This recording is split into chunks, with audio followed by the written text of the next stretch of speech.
Do you want me to get to Jack? And well, it's only 6:29, so now it's 6:30. Let's just see. Or we could give it one more minute and Okay, just start with, Rachel. yeah. Okay.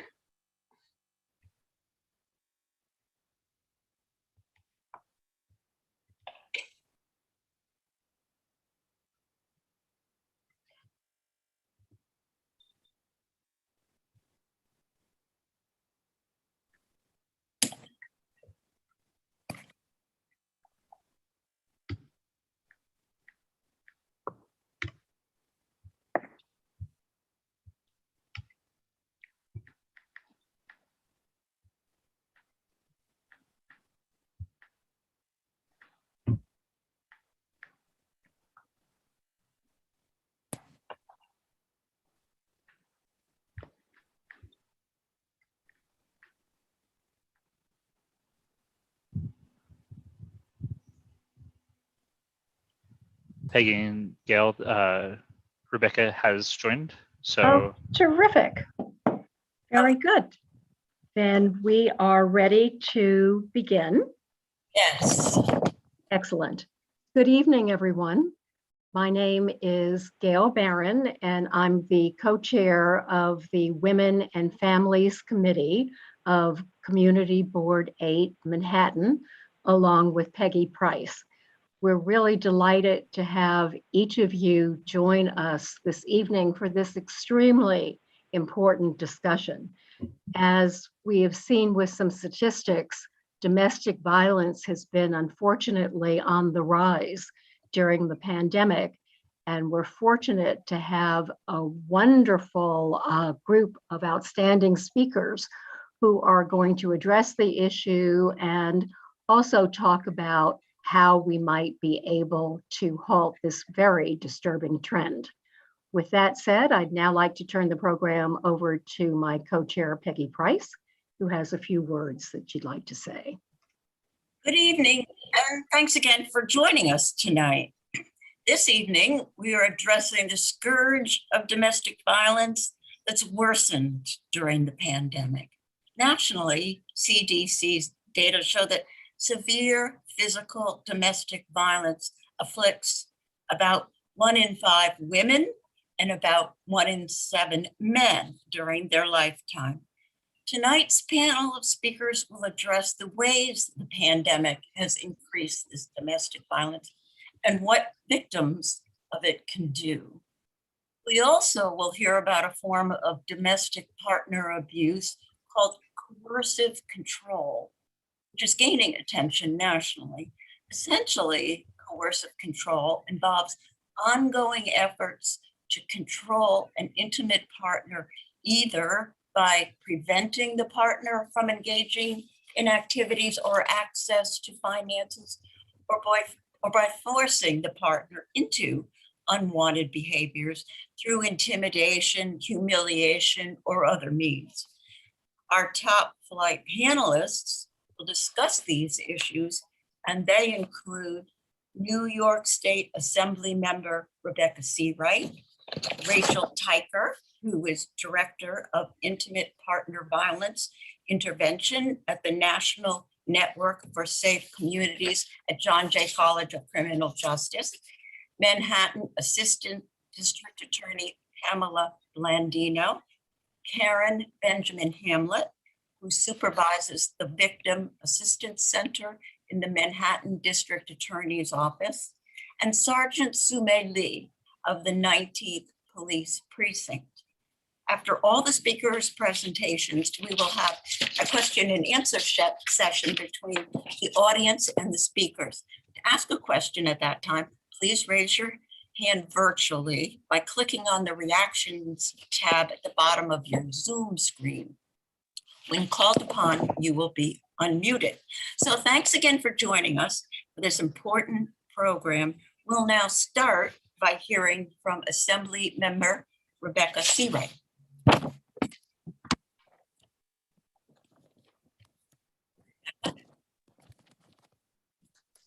Great. Thank you so much. It's such an honor and a privilege to join you this evening and to represent you in the New York State Legislature. This session, the speaker appointed me as chair of the task force on women's issues. And as the lead sponsor of the Equal Rights Amendment, we're working to get a compromise legislation with New York State Senate. But I want to lead off by thanking the co-chairs of the Women and Families Committee, Gail Barron and Peggy Price, for organizing this esteemed panel that I'm proud to be a part of this evening on how we reduce and eliminate incidents of domestic violence. Thank you to fellow speakers, Assistant DA Pamela Blandino, Witness Aid Services Unit staff members, the supervisor of the Victim Assistance Center, Karen Benjamin Hamlet of the Manhattan District Attorney's Office, where I used to be, and Sergeant Sonny Lee of the 19th Precinct. Domestic violence can happen to anyone. According to the New York State Office of the Prevention of Domestic Violence, over the past 10 years, we are seeing that domestic violence disproportionately affects women and children. 1 in 3 women and 1 in 4 men have experienced some form of physical violence by an intimate partner. This includes a range of behaviors from slapping, shoving, pushing, and 1 in 4 women and 1 in 9 men experience severe forms of intimate partner violence. 29 million women have experienced severe physical violence from an intimate partner in their lifetime. 20 people per minute are physically abused by an intimate partner in the United States. On a typical day, there are more than 20,000 phone calls placed to domestic violence hotlines nationwide. 19% of the domestic violence involves a weapon. I'm proud to have introduced legislation to require counseling for those who are guilty of committing acts of domestic violence. The National Coalition Against Domestic Violence reports 1 in 3 women and 1 in 4 men have been victims of physical violence by an intimate partner. It can destroy the institution of marriage, tear families apart, and ruin careers.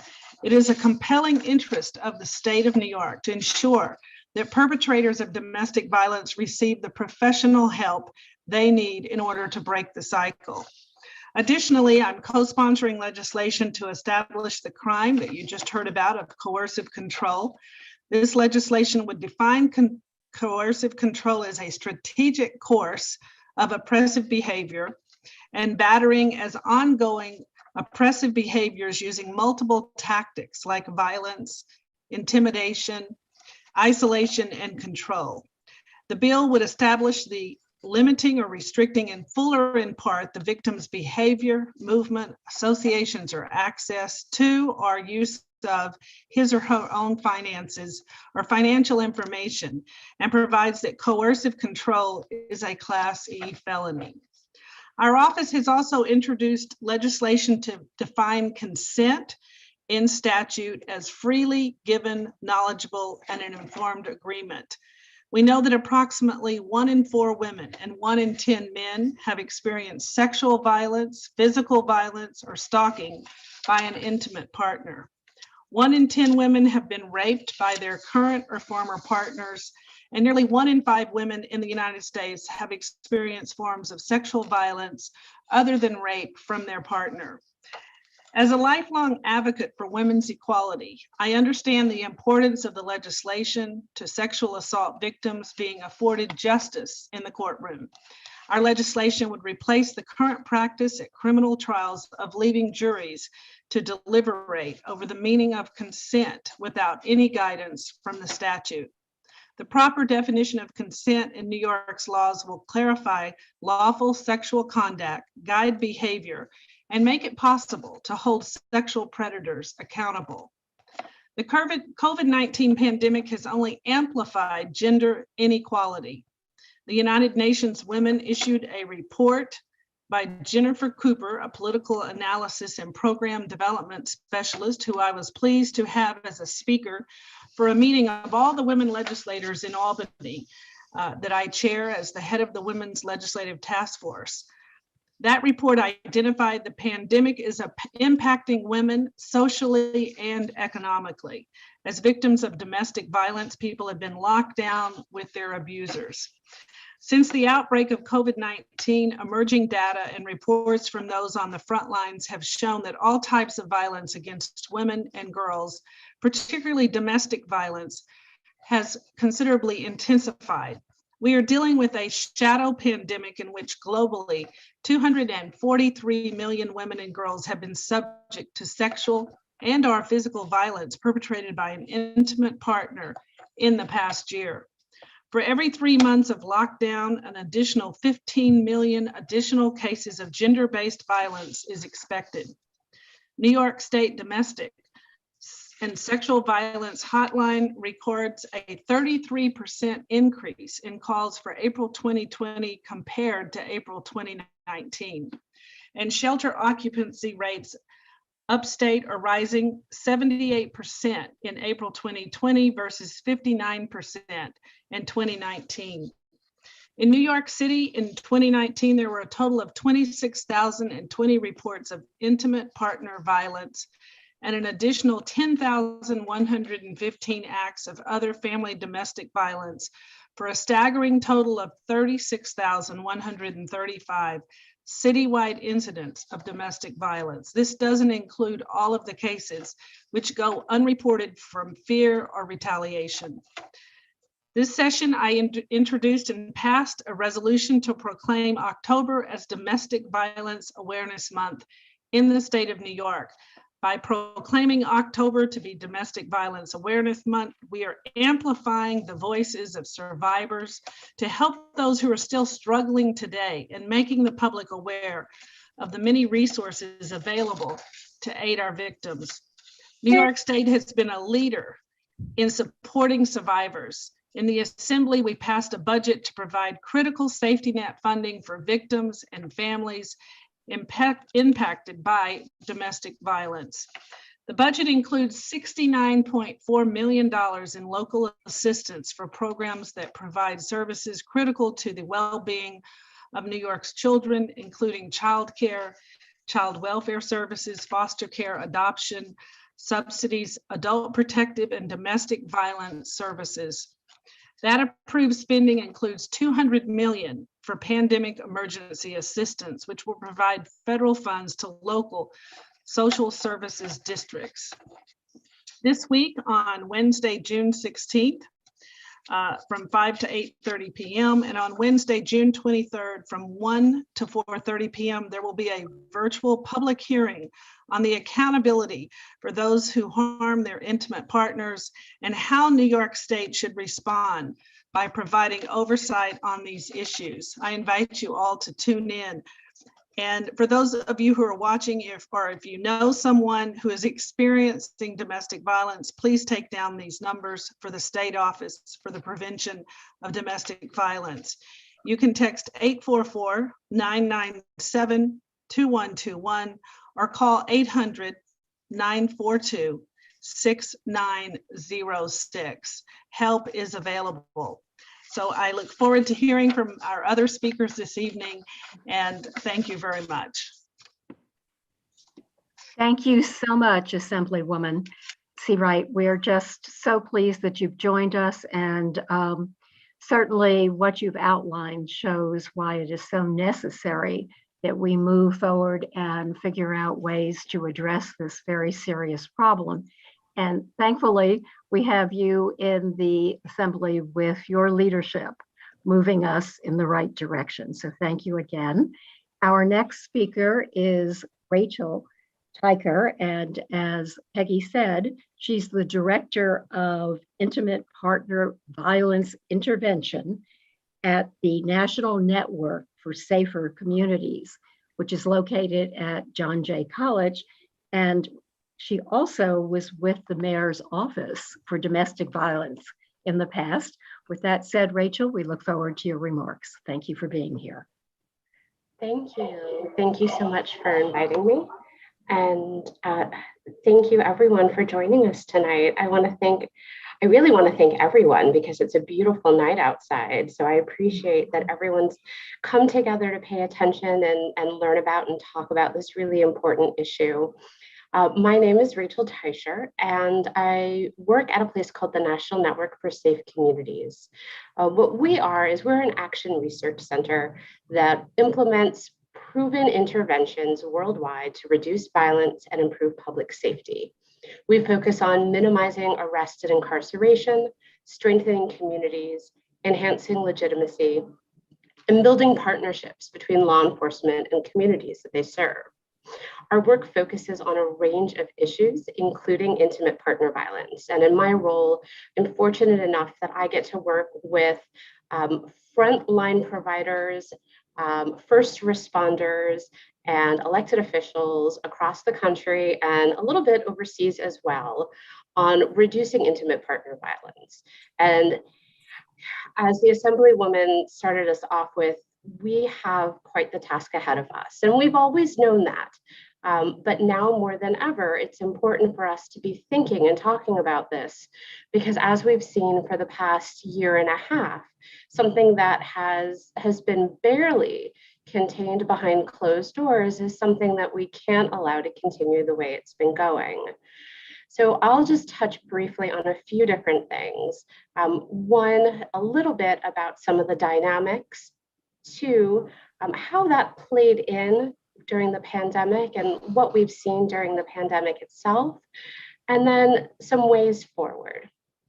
So first, and I don't want to repeat any of the amazing stats that have been shared already. I know folks are taking notes, but it's fair to say that intimate partner violence or domestic violence, whatever you choose to call it, is fairly ubiquitous, right? It's like walking down the street in New York City and seeing, an advertisement for storage.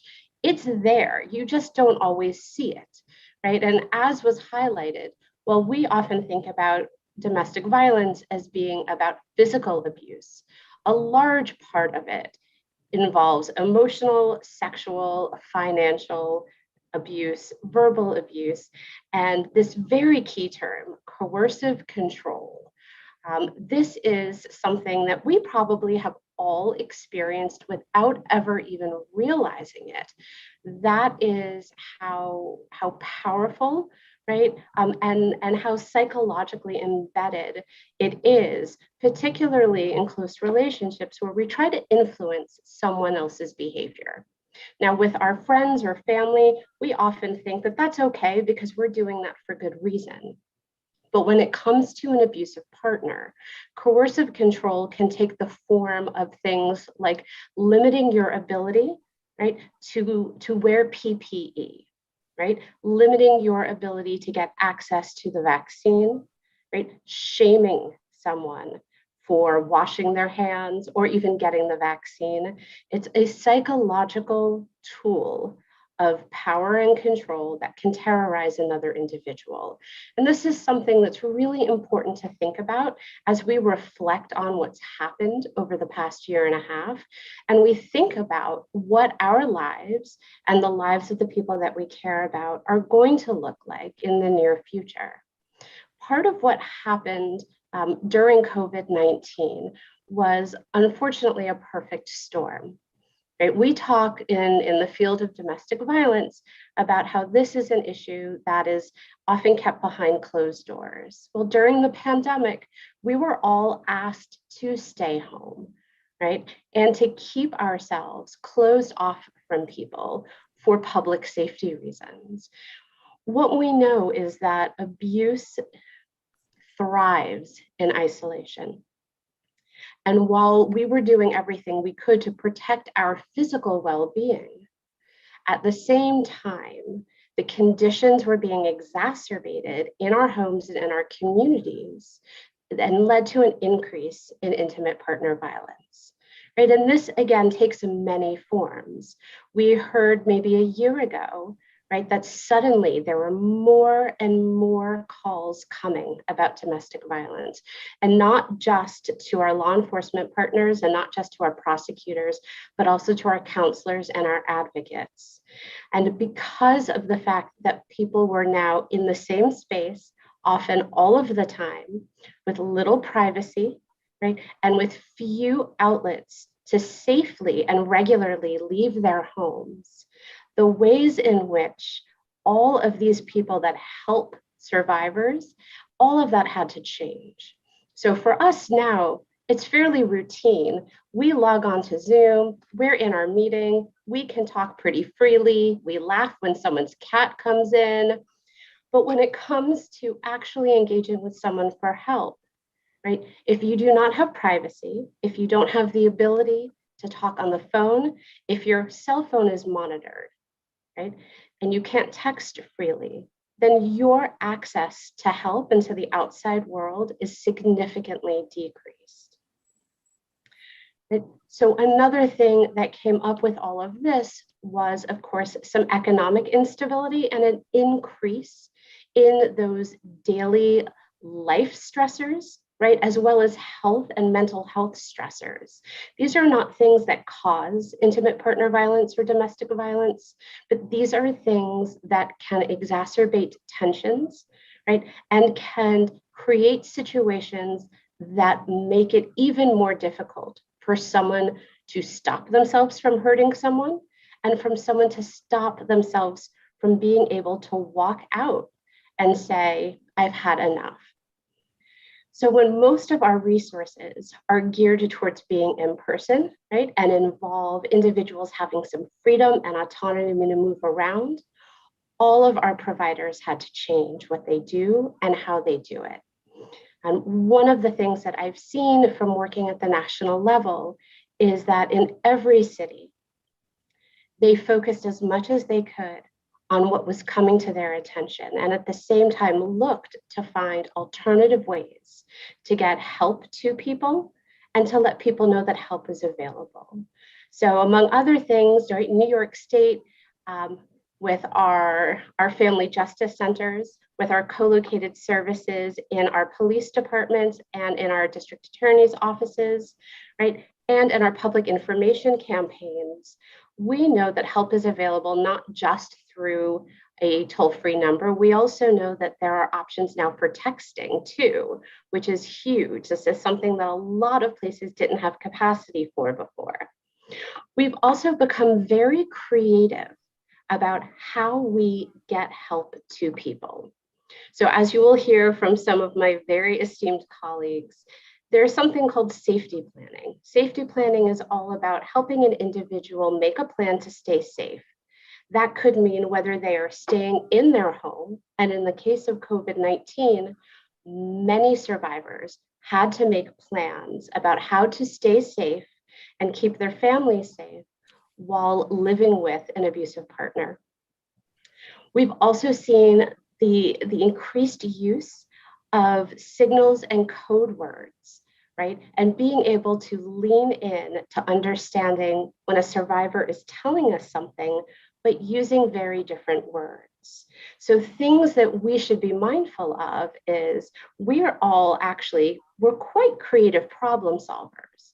If we are able to create a safe space, whether that's on text, on Zoom, via the phone, or through communication with a trusted friend or family member, right? We have learned that there are increasing number of ways to access help. We heard about how in Europe, one of the things that became popular, right, was asking for help in a coded way in pharmacies. Well, this is something that advocates and law enforcement officers and counselors and prosecutors have been doing for a while. So if you have a friend or a family member and you're concerned about them and you notice that their habits or their behavior has changed, right, you might be able to pick up on some silent clues. If every time you're on the phone with them, they have to hang up, right, as soon as they say, my partner's come home, right, you can think about, all right, are they trying to tell me something? So part of what has happened over all of this time of isolation and separation is finding ways to connect and communicate and seek help differently.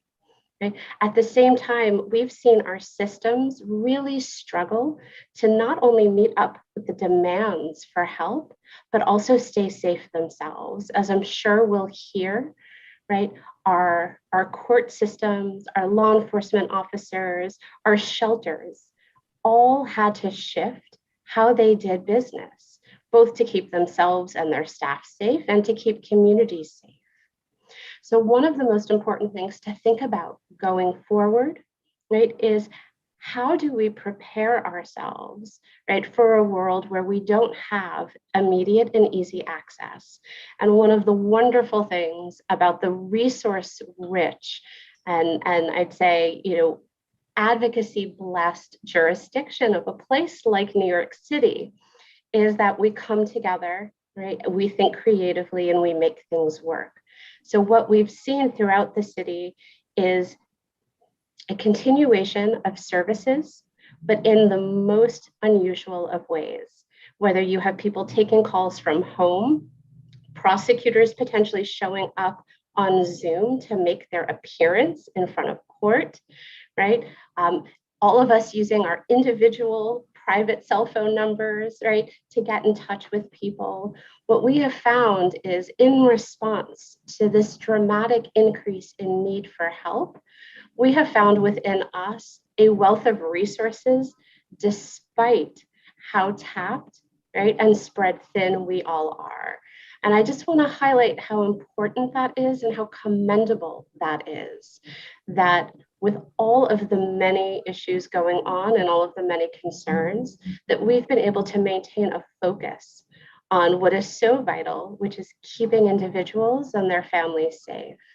And in the city of New York, being able to do that for survivors of intimate partner violence and their family is a legacy I'm proud to be a part of, and one that I hope to continue to see thrive despite some of the challenges that we've had to persevere through. I'll just follow up with a couple of short little notes. COVID-19 has shown us, right, that we also can come together and help in ways we never thought possible. So I leave us with that as a way to kind of remind and inspire us that despite how hard this is, and it is hard, right, we do have one another. And being able to come together and say we're committed to changing the lives of women and men and gender nonconforming individuals who are impacted by violence, and understanding that violence takes many forms, right? That it can be limiting someone's ability to get groceries. It could be refusing to watch over your children so your partner can't work, right? Acknowledging all of this and speaking up about it is one of the first and biggest things that everyone can do when thinking about how we address domestic violence in our communities. Thank you very much, Rachel. That was very informative presentation, actually quite encouraging. You've given us a lot of hope that the situation can be acted on and improved, and especially at this very precarious time of increased domestic violence. So really appreciate your encouraging comments, and thank you very much. Now we're going to hear from Assistant District Attorney Pamela Blandino. Pamela? Hi, thank you very much. I first want to thank you all on behalf of our office for making us part of this important discussion on such a significant issue. I am an assistant district attorney in the domestic violence unit. I'm one of the supervising attorneys in the domestic violence unit. So this is an issue that encompasses my work on a daily basis. I'm going to keep my presentation short in that I will say that all of the key points have already been made.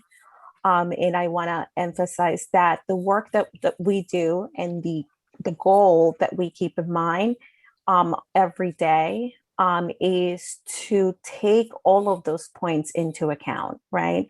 From the way we think about our cases, the way we accept the cases as they come in, the way we investigate them, our dealings with our victims, with our witnesses, with family members that may be affected by the actions in a particular relationship, be it children or in-laws or other people living in the household, or hearing and witnessing and experiencing what their loved ones are going through in these types of relationships. and these issues. We definitely keep the understanding of what domestic violence really is, as Rachel really explained thoroughly, in the way we talk to our victims and the way we think about how the particular facts of every situation that they're part of with an abuser are going to affect them, not only in the moment, but in the long term, right? How it's going to affect their lives. As the prosecutors, the people in charge of holding individuals accountable for their actions, we are often seen as individuals that invade people's private settings and homes, right? And we don't take that lightly. And we see it as great responsibility, right, that we hold in these positions. And but it takes into account all of the issues that have already been described. One of our biggest goals in the office, in addition to investigating the crimes that come before us and prosecuting them in the fairest way possible for all of the parties, is trying to equip our victims and witnesses with as many resources as possible, right? In conjunction with the many, many organizations around the city and the country that will hopefully give them the tools to be in a better place and to be able to process and adjust to the consequences that come from being part of a criminal case. And Karen here with me is one of our staff members at our Victims Aid Unit. It is through COVID, I have to say, our office, as Rachel has described, has had to change in the way we think and then the way that we would do our work in very similar ways that the rest of the world had to, right? Yes, we had to become a lot more flexible in both our hours and the way that we would be accessed. Our victims can access us in the way that we would be able to investigate our cases remotely for the most part through 2020. And it was very challenging, but it taught us a lot about the work that we do, but the ability to do it under such strenuous circumstances, right? And but throughout all of 2020, one of the main priorities, not knowing what the world held for all of us on any given day, was really making sure that through it all, even without knowing where the cases were going to go or how they were going to end up, that our victims still knew that they had the ability to reach out to us in particular, but to have the resources and that we would assist in getting those resources to them in whatever way we could. And the Victims Aid Unit was a big part of that. They were one of the few units that were in the office in some capacity throughout COVID to make sure that our victims knew that they can come to us and they had a safe place.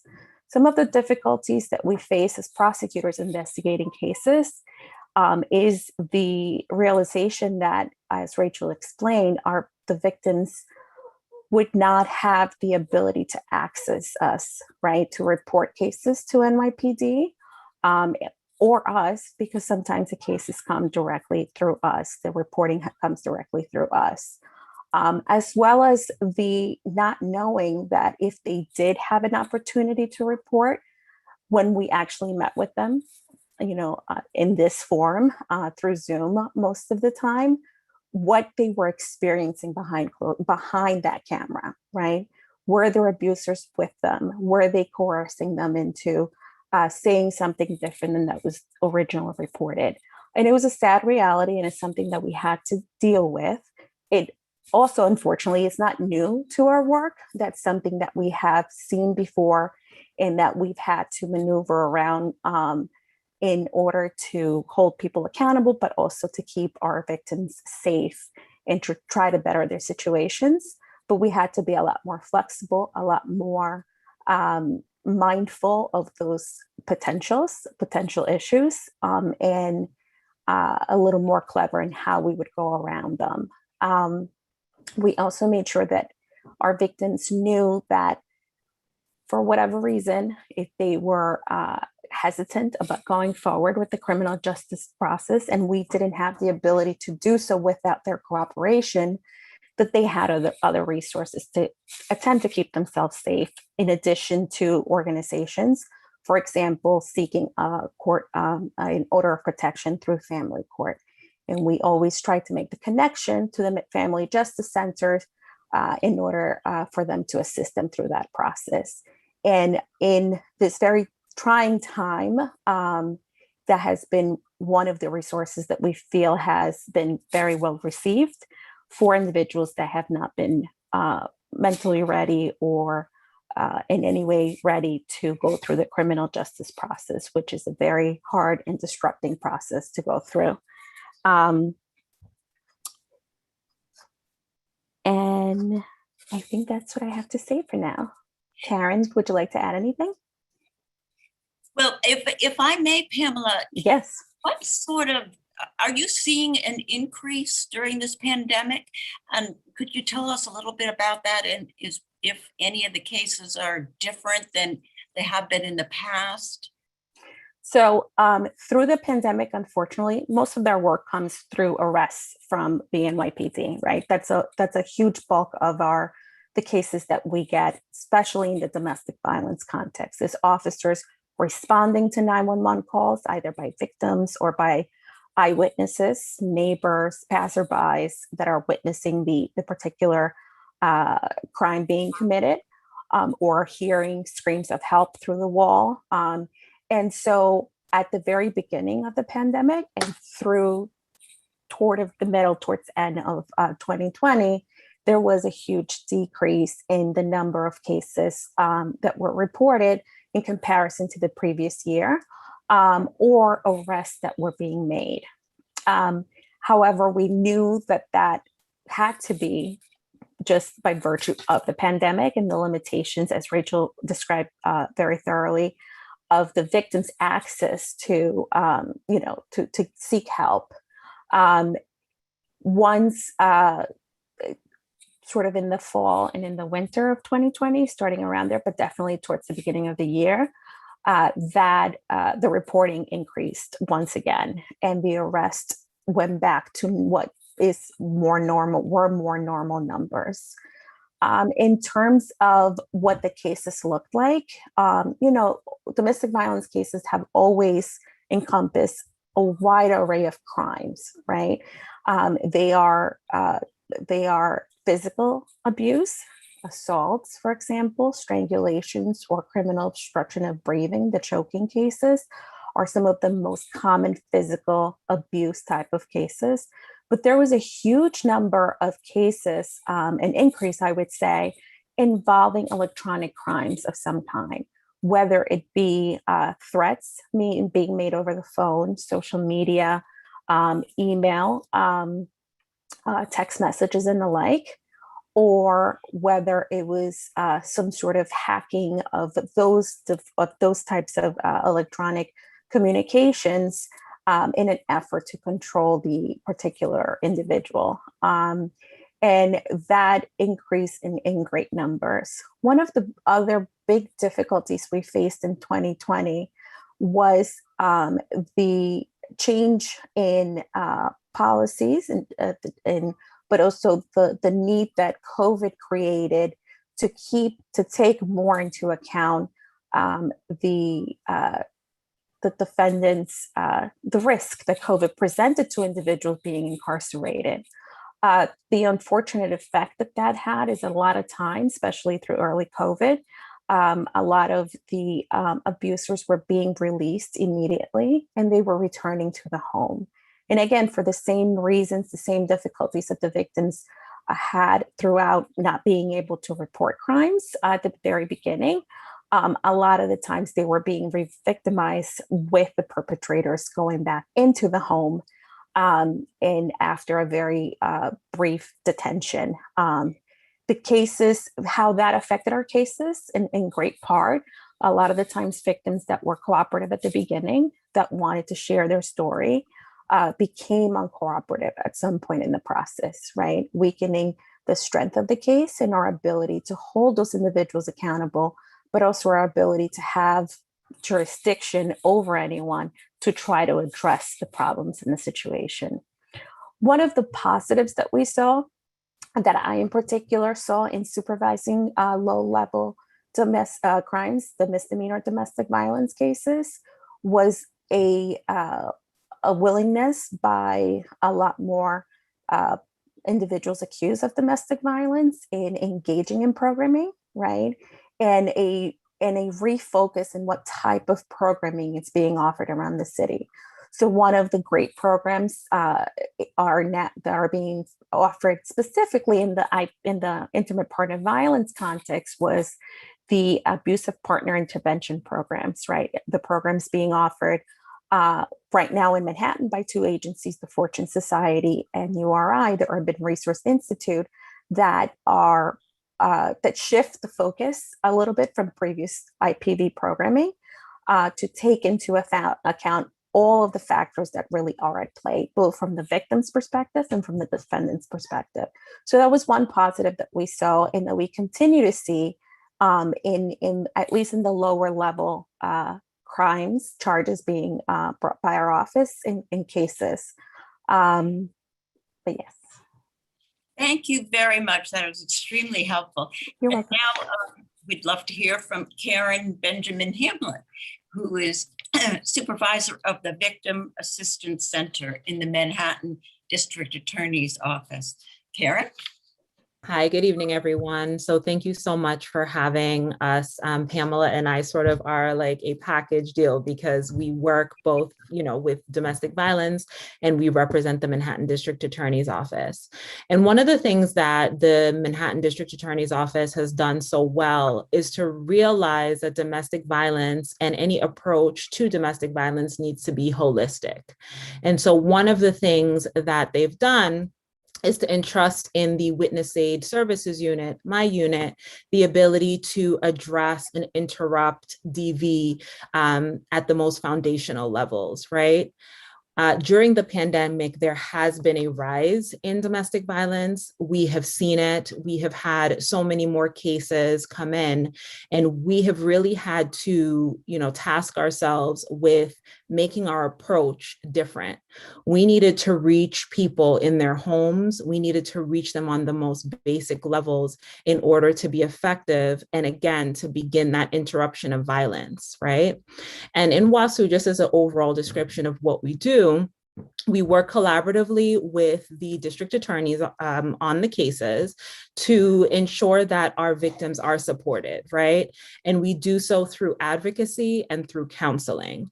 Advocacy ranging anywhere from, our most number one priority of safety planning, as Rachel mentioned earlier, to ensuring that someone has adequate housing, right? Someone has adequate food, because we recognize that someone cannot really begin to fight domestic violence if they are concerned with where their next meal is coming from, how their children are going to be adequately clothed or taken care of.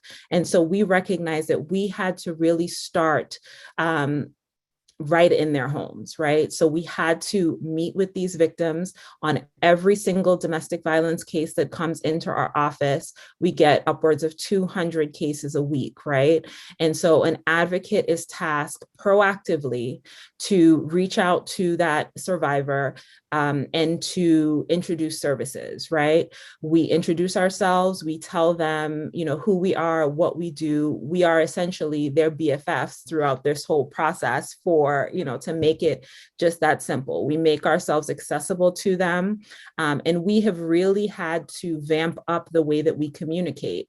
And so now we're doing intakes via Zoom.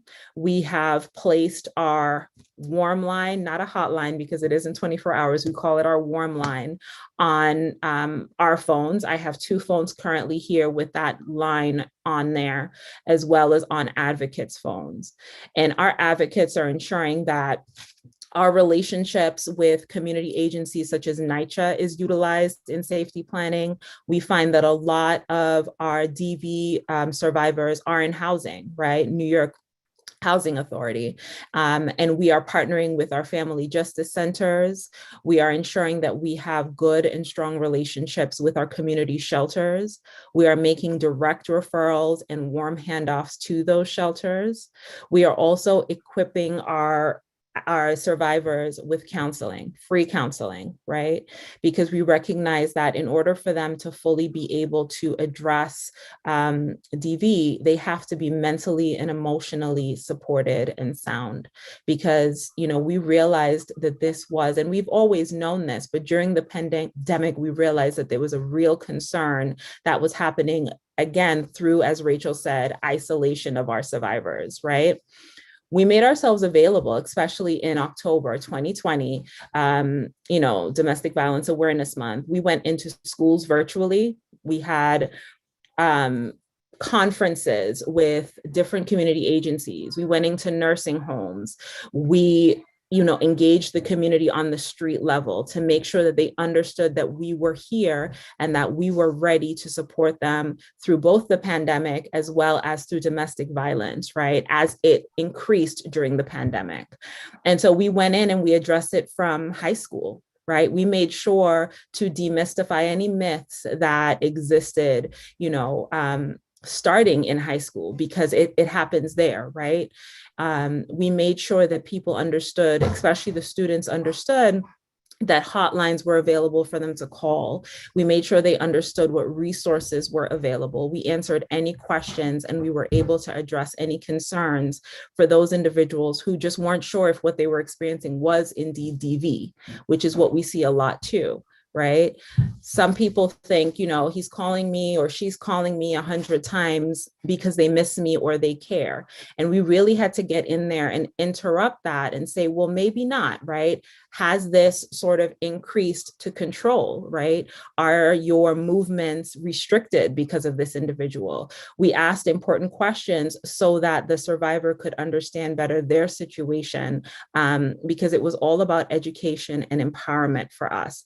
And so we did upwards of 25 plus presentations, in schools. We partnered with our community partnerships unit to make sure that those myths were interrupted, right? We also recognize that there were barriers, right? Financial barriers, as well as childcare barriers to seeking assistance. And so we made sure that we partnered with our human resources administration to make sure that, we could connect survivors to resources, right? We could connect survivors to help in the community.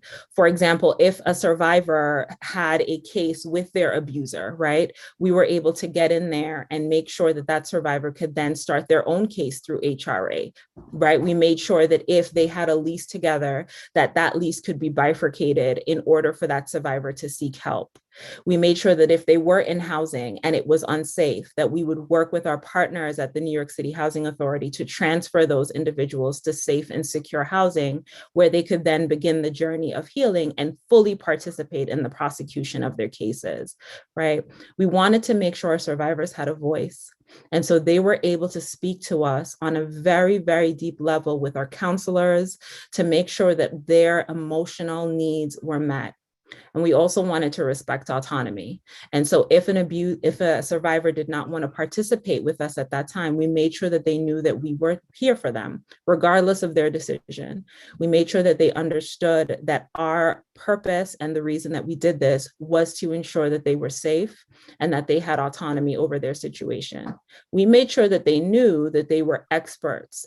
And we asked them, maybe for one of the first times anyone has ever asked them, what do you want? That's huge, right?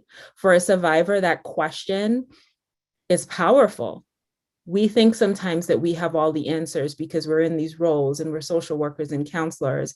And so one of the things that WASU did was we really met our survivors where they were. We went to where they were mentally, we went to where they were emotionally, and we partnered with them on this journey. We made sure that we could support them on any level that they would allow us. And we made sure that they understood that we were here for them. And that sometimes made all of the difference, right?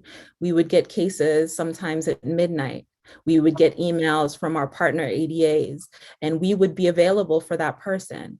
If that person was in a precinct and they just could not navigate that, we were on the phone. We got on the phone with that officer, and we all had the same sort of game plan, right? How do we get this person safe, right?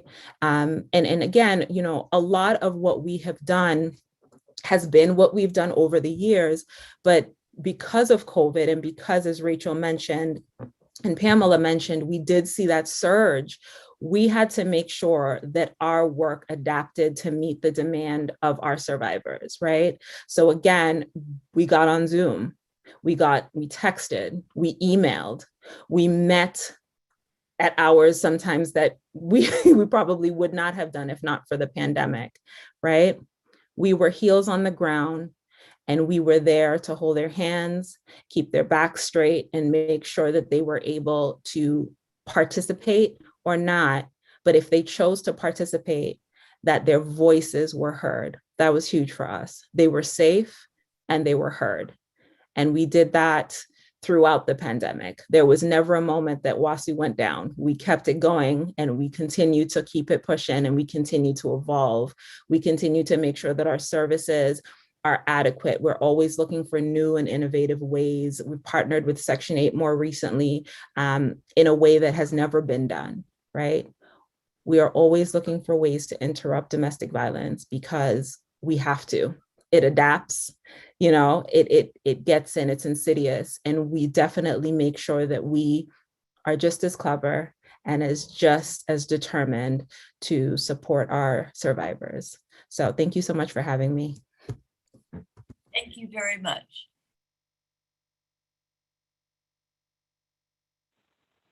Peggy, we have a question from a member of the public. Could we hold the rest of the questions till the end of the program, and then we'll get right to the person? Would that be okay? Sure. Gail, did you want to introduce the next guest? Oh, I think there's a audio problem. Well, why don't Can you hear me now? Oh, Sorry. yeah. Okay. Yeah, I just wanted to quickly thank Karen and Pamela, because not only are you heels on the ground, so to speak, but you've been so proactive and sensitive, and it's a very positive thing for those of us that don't know the nitty gritty and the day-to-day activities of those of you in the DA's office and what you're doing to protect survivors. So thank you. Our next speaker is from the 19th precinct. Sergeant Sume Lee is going to drill down a little bit and let us know what is happening specifically within our district. Sergeant? Is he unmuted yet? Hello, can you hear me? Yeah. Yes. Mm-hmm. Hi, good evening. I'm Sergeant Lee from the 19th Precinct, the Domestic Violence Unit.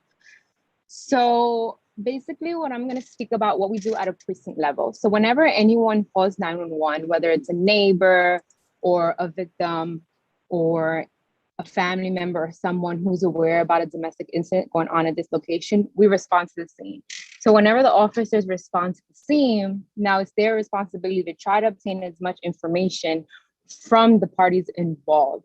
Oftentimes, the parties involved refuse, and they have a right to do so. But what we do is we take each case very seriously, whether it's a dispute or a crime that has been committed.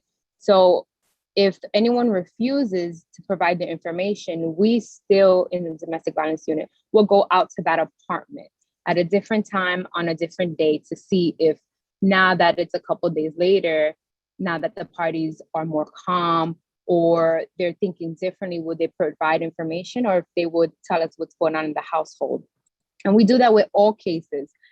Our main thing that we're trying to combat is whenever we get a dispute, we're trying to stop the dispute from turning into a crime.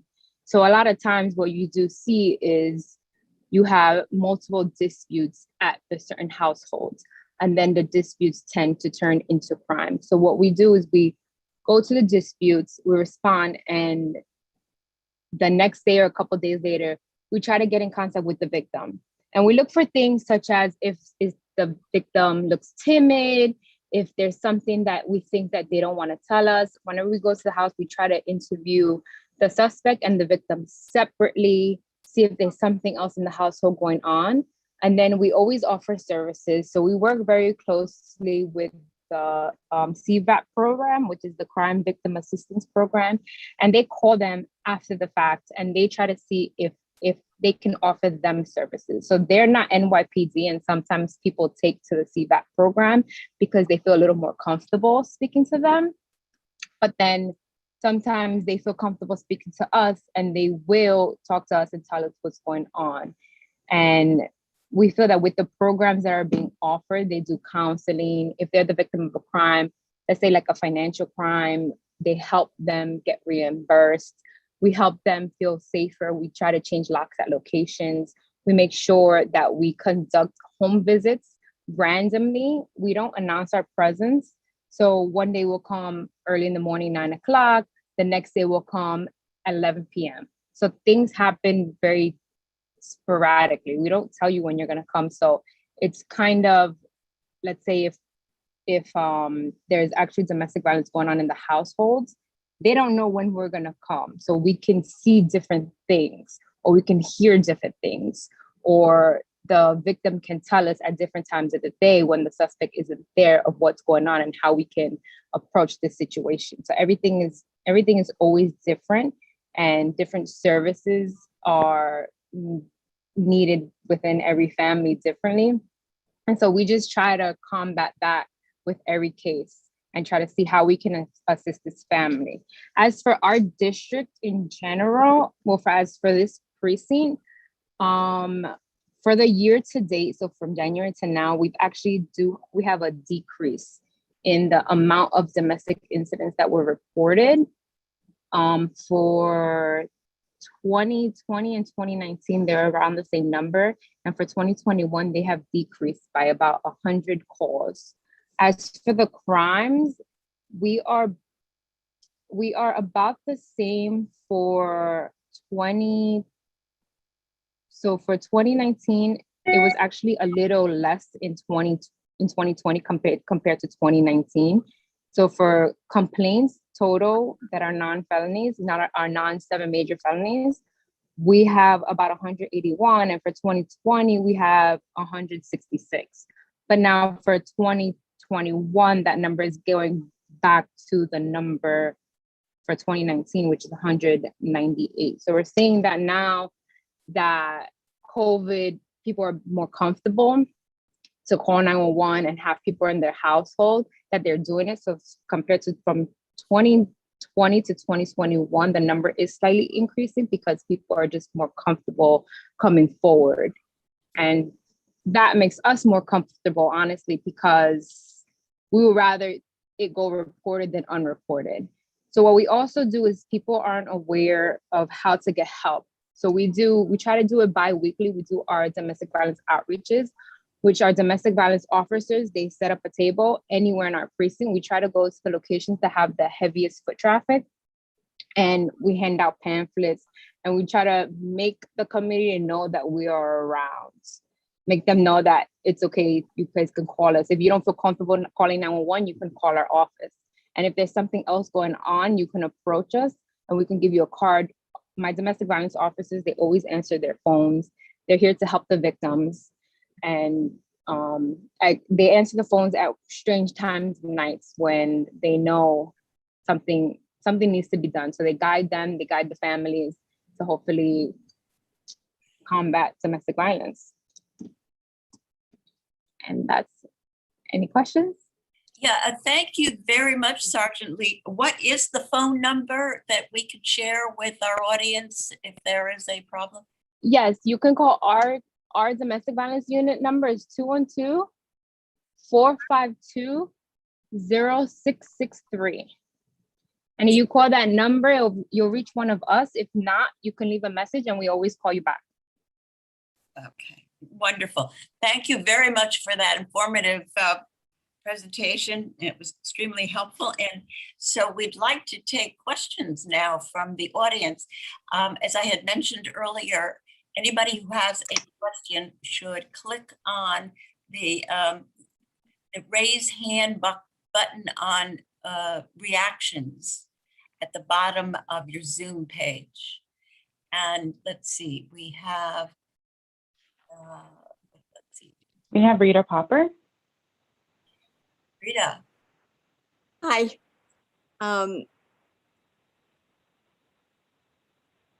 What statistics show is that people who are abusers were themselves abused as children.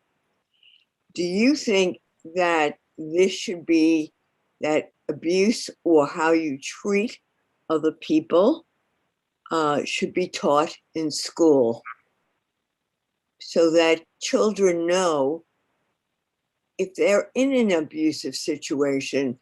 If not, they think that every household is that way, and then go on when it's their household to the same behavior.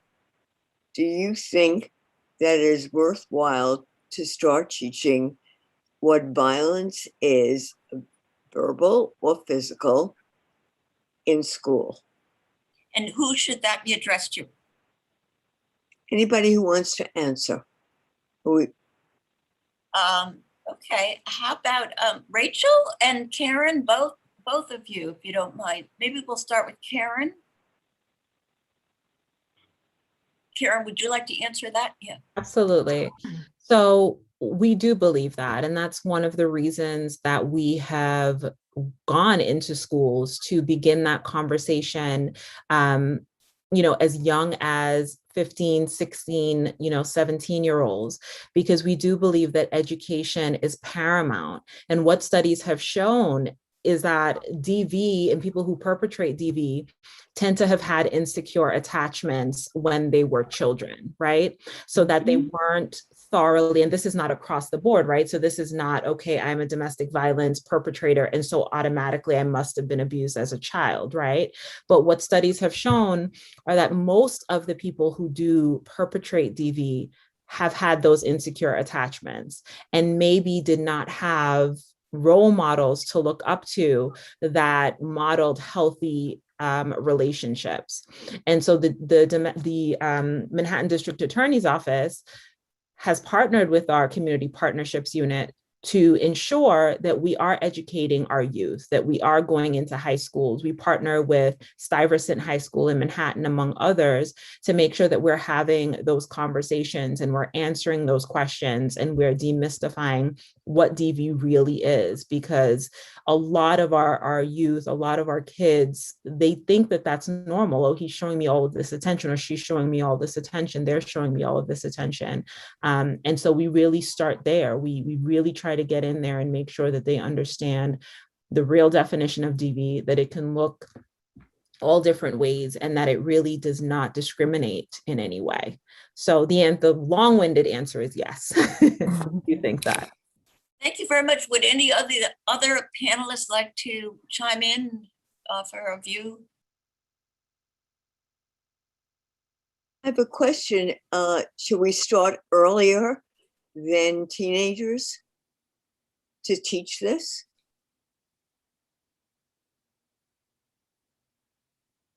Karen? I do think that we should. At this point, though, at a certain age, you do require parental consent to have these conversations with children. And so we are at the youngest age that we can legally do so without parental consent, because a lot of children are uncomfortable, frankly, having these conversations if they think that we are going to be alerting their families.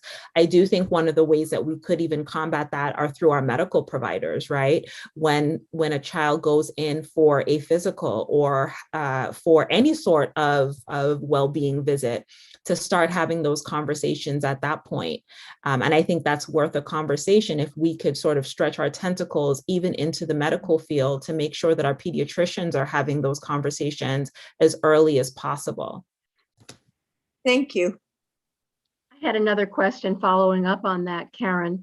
At what point do children who have been exposed to domestic violence how are they handled long term? What are the repercussions for a child that sees violence in his or her home?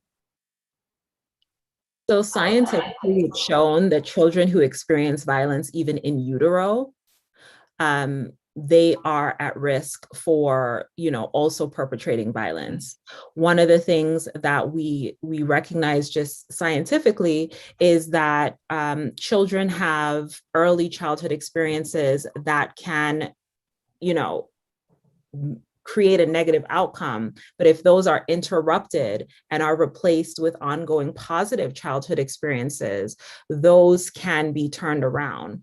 One of the tests that are done, is called a child's ACEs score, right? So adverse childhood experiences. And based on a child's ACE score, you can really determine if that child requires, more intense intervention.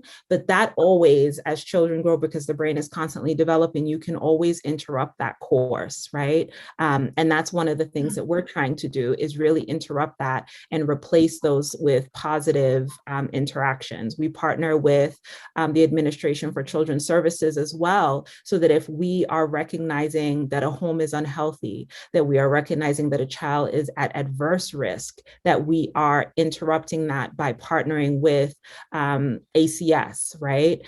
And a lot of stigma is attached to someone calling ACS, but ACS, I won't speak for them because I don't work in their agency, but my experience with them has been that they are all for unifying a family and keeping them together. And so they will put preventative measures in that home that can begin to then interrupt the potential for that child to have those adverse and negative outcomes and potentially become an abusive partner themselves. Thank you.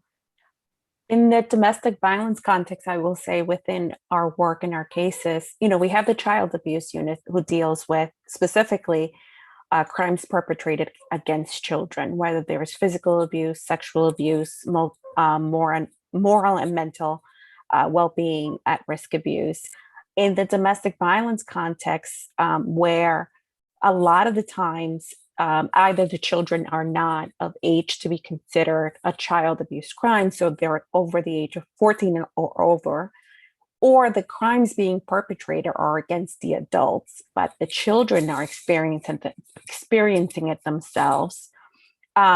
We prosecute those crimes taking that into account, right? So some of the charges can include endangering the welfare of a child. And that what that allows is for protection of the child as well as one of the factors. So we will ask for orders of protection, protecting the child, even if the abuser has not physically harmed the child directly, but the child was present in the household when the abuser was physically assaulted, for example, the other parent or somebody else even within the household. We are mandatory reporters as law enforcement, both all of us at the district attorney's office, as well as all of NYPD. So whenever a case comes in where a child is involved because they're present in the home during the assault or the crime being committed, or they were themselves victims of a particular crime directed at them, we have no choice but to call ACS, right? Even if it's a suspicion. The call being made at that point is a call against the perpetrator, right? It's saying we believe this individual committed a crime to or in front of the child. However, ACS's role is much bigger than that. So they come in and invade the home with the purpose of assessing that report, because sometimes we might not have all of the details that are necessary to keep the child safe. And so they assess that report being made and they intervene in whatever way possible. Unfortunately, sometimes that means interrupting the relationship between our adult victim and the child themselves, but it's seen as a necessary step in order to keep the child safe. If the child can remain with the adult victim, they will leave it as such and continue to investigate the well-being of the child within that home, as well as provide resources. We partner with ACS in that whenever we have investigations that are related to each other, we try to communicate as much as possible so that understanding that our roles and the potential for information is different, right? We receive our evidence from law enforcement collecting it on the scene, but we're not ourselves there. And we receive evidence from the victims or other eyewitnesses to the crime. And sometimes that evidence can be limited for the purposes of assessing what the child needs or what the children need or what they're being exposed to. ACS has the ability legally, right, to come to the home to demand to interview everyone, including the children, in a separate setting from the parents or the adults taking care of them. And so we see it as extremely important for us to stay in touch with ACS and to learn what their investigation entails, not just for the purposes of gathering evidence for our prosecution, but really for us to have a good sense of what is going on in that household and what the fair and just outcome that we can sort of come up with to resolve this case should be, right? And so keeping everyone safe, maybe providing programming to the perpetrator that deals with the intimate partner violence issues, but also providing potentially parenting classes, right? To also deal with the effects that their behavior is having on the children. And so that's something that we take very seriously, and we'd really try to do on all of our cases, that partnership with ACS, partnership being the exchange of information and understanding of what we know is happening in that household. Excellent, Thank you, you. Pamela. Can I? I just wanted to add real quick that in my district on East 70th Street is the New York Children's Center, which I know partners with ACS to service children that have been the victims of any kind of trauma. And there's a nonprofit called Just Be Me, which works with children, including that nonprofit, on teaching art therapy to children to overcome maybe witnessing domestic violence among their parents or caregivers, or like you said, the effect that it's having on them emotionally as well. Thanks. Oh, that's interesting. Thank you. Pamela, I have a question for you. In your opinion, are there enough services in New York City to help victims of domestic violence? And if not, what more do we need to do? So I think I'll loop Karen into this question also, because she deals more directly with the referrals and services. I think the city has, personally, from my experience in working with WASU and the family justice centers and the cases that I've either handled or supervised, that there are a lot of resources, but can there ever be enough for this very significant problem? No, I think there could be so much more that can be done. But I think the recognition and the efforts are definitely great ones in New York City in particular. And I would certainly agree with Pamela. So there can never be enough, right? Because, you know, DV, as we said, just grows and grows. But I do think New York's response to domestic violence is one to be commended.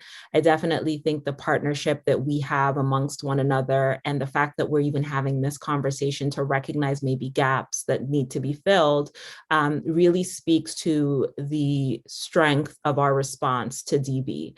So, you know, I think as we continue to grow in our response to DV, we will definitely see an increase in shelter beds, right? As one of the things that are, you know, sometimes lacking. Placements for those who are single without children. That's one of the hardest things to secure, is a single placement. We have been up all night, sometimes calling various shelters that we have relationships with for singles, men, right? Shelters that take men, that's something that we've seen lacking as well. But again, you know, we continue to move forward and continue to answer the call, but there can always be more resources. Thanks. And can I just ask one more question for Pamela? So coercive control is something that we were all talking about a little while ago. So far, it's not a crime yet in New York, but are you finding cases coming to you that fall under the heading of coercive control? And if so, are they handled differently? So I think the way you defined it at the beginning of this conversation, yeah, it's not specifically on its own. However, it is exactly what you see on every case of domestic violence, in particular of intimate partner violence, right? And that is at the root of the problem, is the need to control. And it's the cycle of abuse and control that is embedded in these relationships.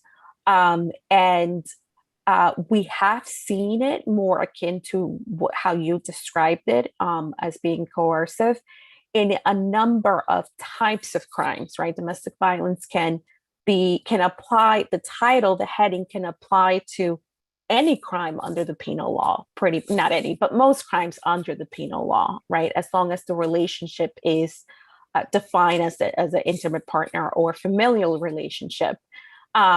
We see it very often, as clearly, like I said, now with the dependence that we all have and the need for social media, for electronic communications, right? How we operate our daily lives, whether it be to have a meeting like this, to have conversations like this, to do our work like this, but to socialize with people we know and people we don't know on social media, for example, to do all of our banking online, right? To do all of our transactions online. And we have seen perpetrators of domestic violence recognizing that exerting their power and control over the victim can include controlling everything that they do, whether it be in person or not. And in our work, like I said at the beginning, recognizes that, and we sort of delve into a lot of those issues. One of the biggest, we either handle cases that come in through arrest, but we also take pre-arrest investigations, as we call them. So individuals that are connected to us from one of the many organizations that help domestic violence victims, as well as calls to our hotline.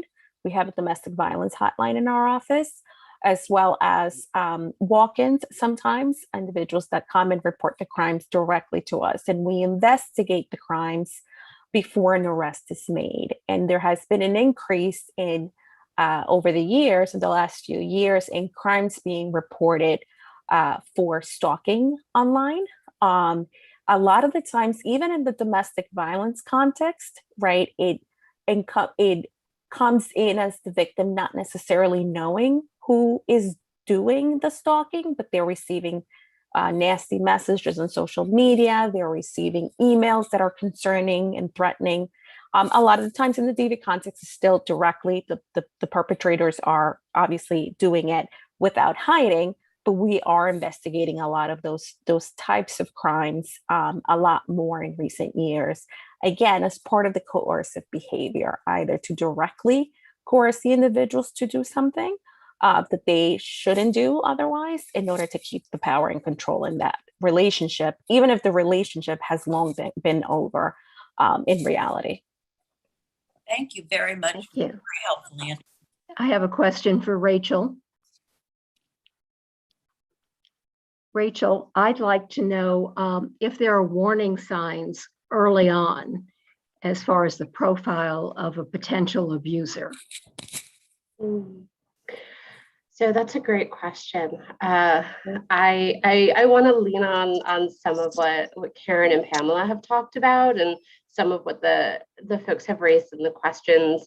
So it's hard to profile someone per se, because anyone can engage in abusive behavior.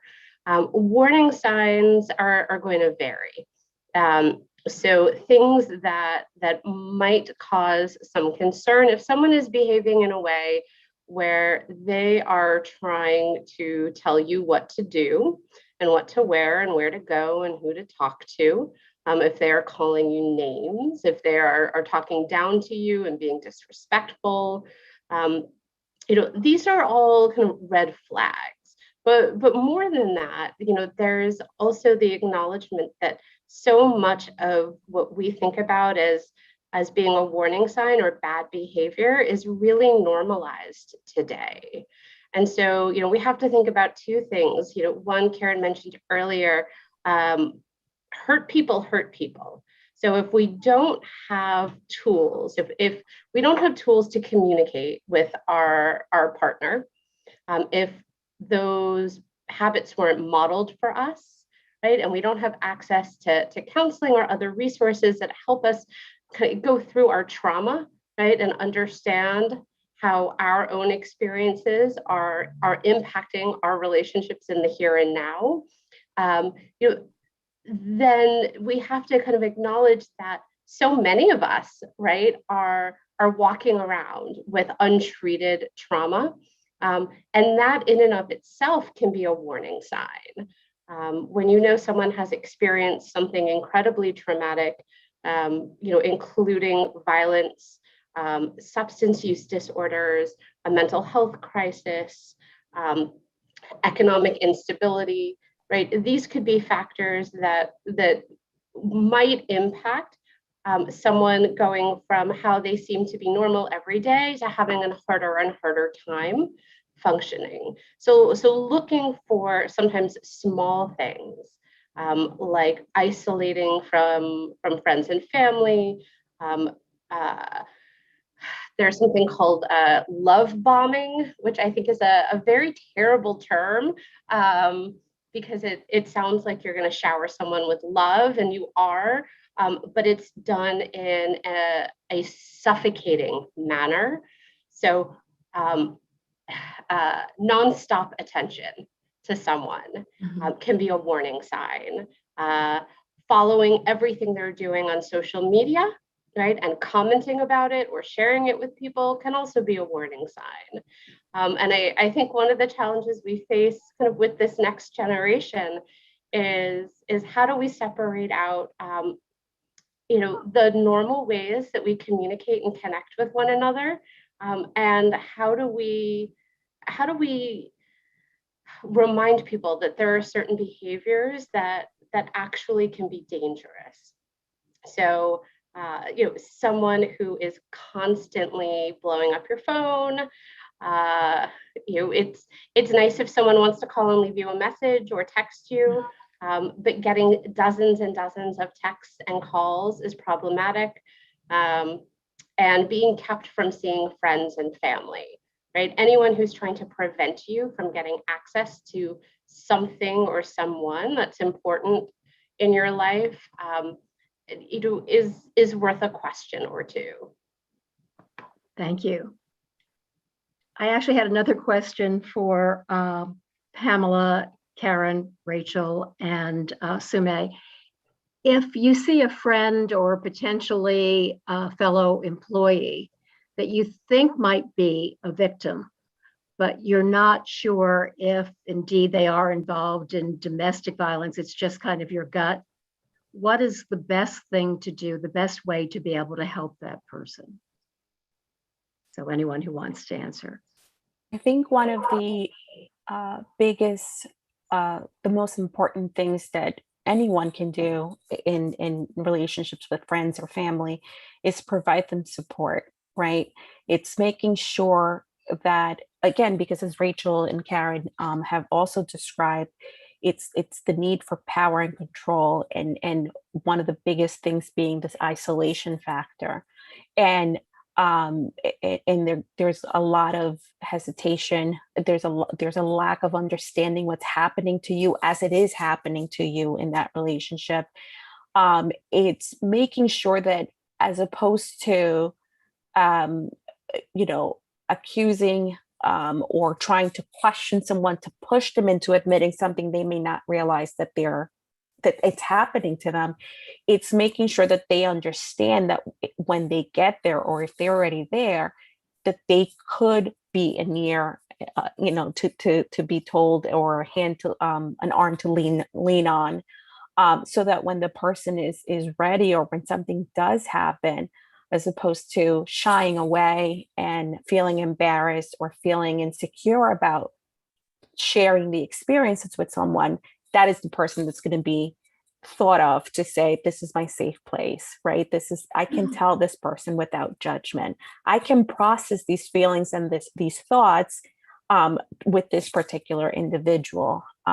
Obviously, if from a law enforcement perspective, if you know the person is being harmed in any particular moment, is trying to get some sort of intervention to stop it from happening. So if a friend texts you or calls you and says, oh my God, he or she's out of control, they are, throwing things around the house, it's okay to call the police in those circumstances, understanding that there may be some consequences to the relationship, especially immediately. But outside of that, without really knowing that the situation is that way, is again making sure that you're there for them, so that they know that they can lean on you and hopefully share what is happening with them, so that you can have a meaningful conversation about it at that point, or help them seek resources outside. And I would just add as well that just to piggyback off of what Pamela has shared, on average, it takes a survivor 7 times before they, fully break free from an abusive relationships. And in that time, family, friends, loved ones can become sort of exhausted, right? We've had people say, I'm sick and tired of seeing this and that and the other. That's actually the worst thing that can happen, because maybe on that 7th attempt, the worst part of DV is when someone is about to leave. And it's at that point that they need all of the support, all of the help that they can get from family and friends, because that is the most tumultuous and dangerous time in a survivor's DV experience. So just wanted to add that bit. Thank you. Are there any other questions from the board members who are on our committee, or from the public? Yeah, I have one last question for Sue May, if I may ask, and then I think we will move on to having a resolution or considering a resolution. But the question I have for Sergeant Lee is, so in terms of the domestic abuse reports that you've gotten during the pandemic, have they been different in any way from the kinds of domestic violence reports that you've gotten prior to the pandemic? For example, is the violence more intense, or is it different in any form? What could you tell us about the reports you've been getting? So as someone said previously, the report that we were getting more often during the pandemic was actually things like aggravated harassment, which is people calling or texting or some kind of form of communication threatening the individual. So being that people weren't together, weren't meeting up, they started communicating with electronic means, and constantly calling or threats were the thing that was the highest compared to from 2019 to 2020. But coming down to 2021, now that people are meeting up again, that is going down as well. So it's going back to roughly the same rate for 2019. Other than that, we haven't had any major increase in specific crimes. I think what's significant about that, what we saw, I think connecting with victims after the fact, was, in those types of reportings of aggravated harassment, so these are communications, not in-person contact, those are the individuals that may not be facing the issues of that the individuals living with the perpetrators are facing, or haven't had the opportunity to step away and report the crimes, right? What we have seen, and I don't think this accounts, I don't know the statistic, but I don't think this accounts for the numbers being different in any way. But we did see in our work is in in touching bases with our victims as the cases started picking up again after the onset of the pandemic, was that they were reporting instances throughout the pandemic that had gone unreported, right? So when we met with them about other crimes that had happened more recent to our in time to our meetings, is that then they would share. So the behavior, we were living together, the behavior, this happened, either it was an assault or some sort of physical violence or another form of abusive control that they were exerting, and victims relaying that, I didn't know who to call. I wasn't ready to call. I thought it was a one time, and it wasn't going to happen again. But I do think that even if unreported, things have been happening throughout, and that's just a sad reality. And that was exacerbated by COVID. Thank you very much. So Gail and I would like to, first of all, thank all of you participants for the amazing presentations with all the incredibly helpful information that you've imparted that the community can use and will use, and we will share with them additionally. We also we're considering a resolution, and Gail can also speak to it, but the issue is coercive control, which has been under consideration by the state legislature. And we have been thinking that it would be useful to pass a resolution that would encourage state legislators to pass the crime of coercive control bill to make it easier, hopefully, for victims to get some kind of help. I wondered, would Assemblymember Seawright, is she still here? Yes, Yes. I'm still here. Hi.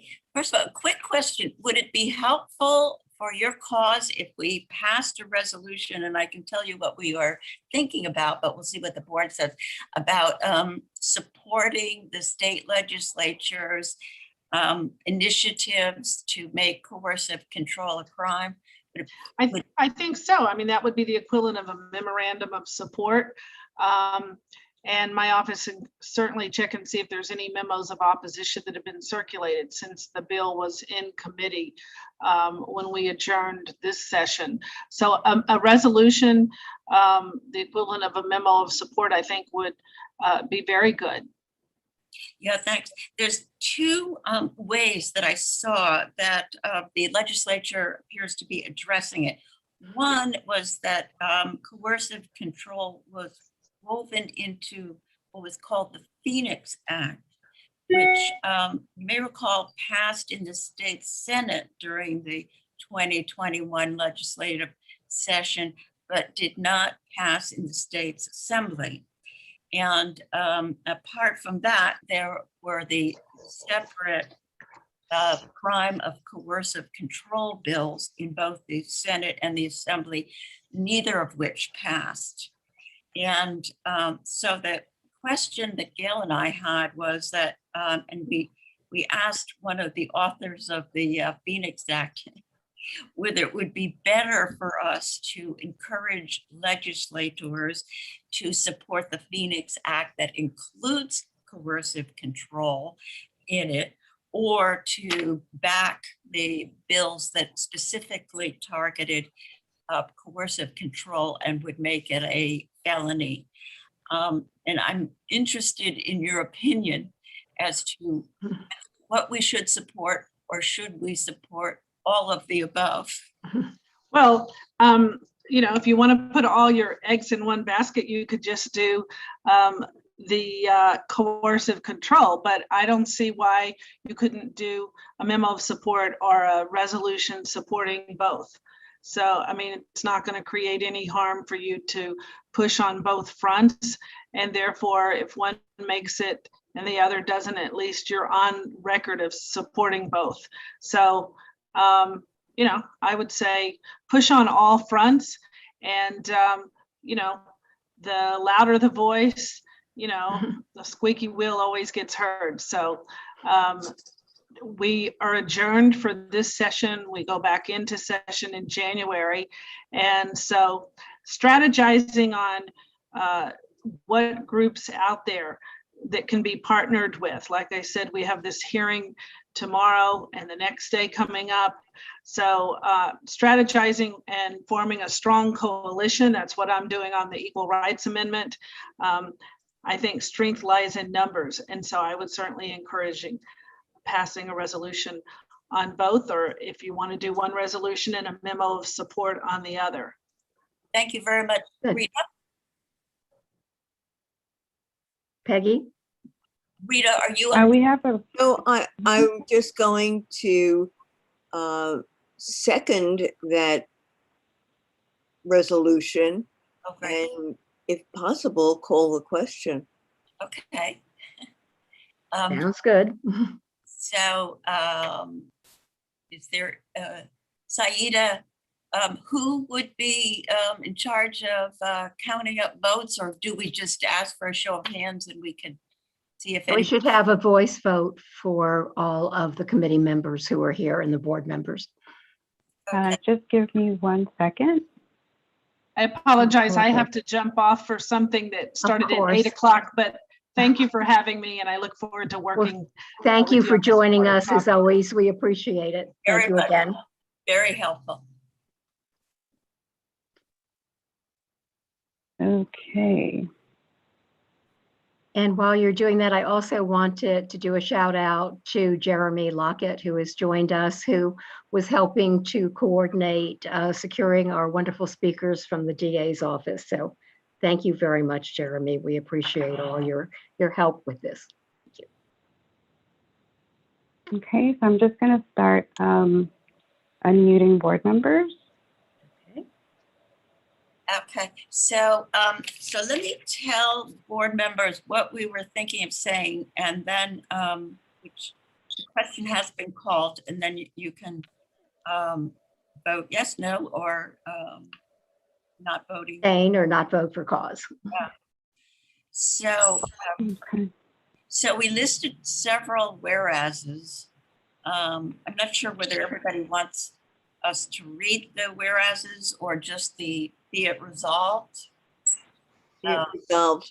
Okay, so it says, be it resolved that CB8M strongly urges the New York State Senate and Assembly in its next 2021 session to pass legislation to make coercive control a felony in New York State, which would help protect women from this pernicious form of domestic abuse. Okay, so let's put it this way. Is anybody opposed to this or abstaining? Peggy, is it the 2021 session, or if it starts in January, is it 2022? Yeah. I'm sorry, 2022. 2022. Thank you very much for the correction. I had 2022, but read it wrong. Thank you. Is anybody? This is a reminder to raise your hand. You can press the reactions button at the bottom of your screen and press the raise hand feature. If you're using an older version of Zoom, just go to the reactions button. Well, if you wanted a voice vote, we should just go name by name. I think we might as Okay. well do that. Then we know we have, because Elizabeth Ashby, for example, I know had to leave, but we want to make sure that Okay. we record anyone from the board who's still here. Okay. Vanessa Aronson? Yes, and sorry I'm not on video. I'm nursing at the moment. Yeah. Okay. Gail Barron? Yes. Okay. Lori Borez? Yes.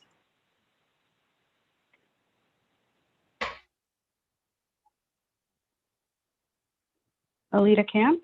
Yes. Rebecca Dangor? Yes. Oh, could I just interrupt and say, only board members are allowed to vote on this resolution? Do you mean committee members or? Well, Yeah, any board member can vote. Yeah, Okay. we have a hand up, but let's just get through the voting and then we'll get to the hand up. Is that okay? Yes. Yeah, that's fine. Okay. Sandrea Coleman?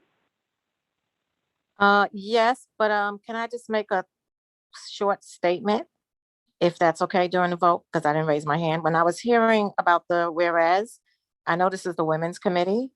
It deals with women, but domestic violence deals with both genders. Is there a way to not make it exclusive to women in this? Yes, yes, yes. definitely. But it's yes, but I'm in yes, fact, yes. Sandra, we have some data on how domestic abuse affects men that we'll include in our minutes. Mhm. Okay. Thank you.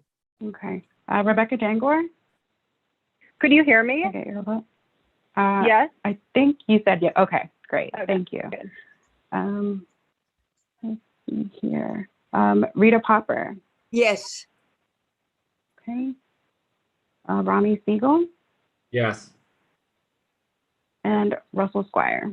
Yes. Thank you, Ms. Toledo, too. No, I. No, I got Alita. Okay. Thank you, though, Will. And I'm a yes.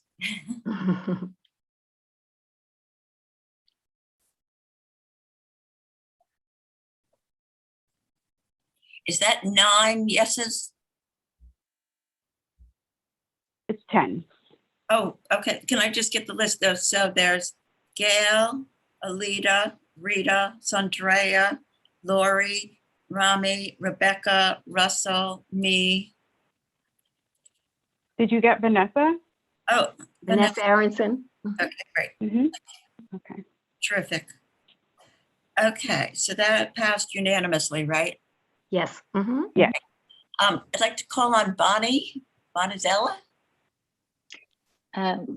Thank you, Peggy. I apologize. I know I couldn't vote. The reason why I raised my hand a little late because I couldn't find the button, the button, was because I was also supporting the board member who mentioned the fact that not only women are victims of domestic violence, and my son has worked in a law firm a lot for a nonprofit working on that, and he mentioned to me that he had to use a law that was mentioning the word women, protection of women, for a man who was abused in a relationship in which the other man was abusing him. So if you could consider that. Right. Oh, great. In your text, but you already voted. Thank you. Yes, we will definitely weave into the resolution that men are affected by this also. In fact, it's interesting that depending on which statistics you look at, so I think it was Assemblymember Seawright was saying that 1 in 3 women are affected and 1 in 4 men are affected. So the ratio is fairly close as to who is affected by domestic violence. Thank you very much for pointing that out, Bonnie and Sandrea. Is there any new business? I should ask if there's any old business, but I don't believe we had anything on the agenda. So is there any new business? Rita? We have a raised hand. Rita Popper? Make a motion to adjourn. Before you do, Rita, there was one person who just chatted me that said she would like to, was trying to raise her hand. Oh, sure. If you don't mind. Of course. Malika Moomin. I'm sorry if I mispronounced your name. If you want to unmute and ask that question, you can. Hi, Malika. Okay, great. Hi, guys. Good evening.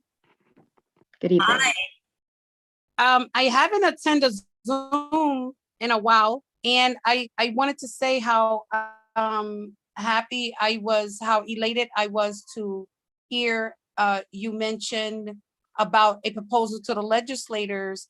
I was wondering, I took down a few quick notes, if in that proposal, can you include a bill to project commercials and more billboards explaining to people what is sexual harassment, what is sexual abuse. I think a lot of people have a misconception, not a real clear understanding. I spoke to several people about their experiences, and they clearly indicated what I suspected. So I think like education is so important. And then someone mentioned employment, and I think like on jobs, whether it's government or private, there are a lot of issues with people understanding, the language of abuse and how some women can be more sensitive than other women. So it has a lot to do with culture and so forth and awareness. And one more important thing I wanted to mention about the domestic violence thingy. I wouldn't really want to cry and say, oh, I'm a victim. I've been a victim, blah, blah, blah, because I'm quite sure there's been a lot of victims and I'm working on different things to better myself and my family. So I experienced domestic violence in my home, and I'm assuming domestic violence in the law also includes like if a mother hit a child or a child hit a mother, or if someone who was visiting hit someone, that can be considered domestic violence because it was caused inside the home. But according to the law, they change up when you go to victim services and to other people to get assistance. They say, oh, well, domestic violence means if it was your husband or your intimate partner. And it's very complicated for victims to really come and to get assistance when words are being twisted and turned. Do you understand a little bit of what I'm saying? Mm-hmm. Because I've experienced this personally, and I know several people who've experienced it, and I feel so bad for them. And once I finish up with my court briefs, I want you guys to know I'm going to also hit the legislators with some proposals, because I think we have a repetitive over rules of laws, and they don't really help us in some ways, and some of them do. I just wanted to say that. Guys, y'all are great. Keep up the great work. I see y'all be having these meetings all the time, and I just wanted to say thank you. And can you please propose those issues in your fight for justice for women and girls and men? Yes, absolutely. Not only that, but we hope you'll join us again for another meeting. We really appreciate your thoughts and energy. Absolutely. Thank you, Malika. Thank you. We have a motion to adjourn. Do we have a second? Me. Thank you, everyone. We really appreciate your attendance and your concentration and your contributions. Thank you Take very care. much. Have a good evening. Yes, good night. Bye-bye.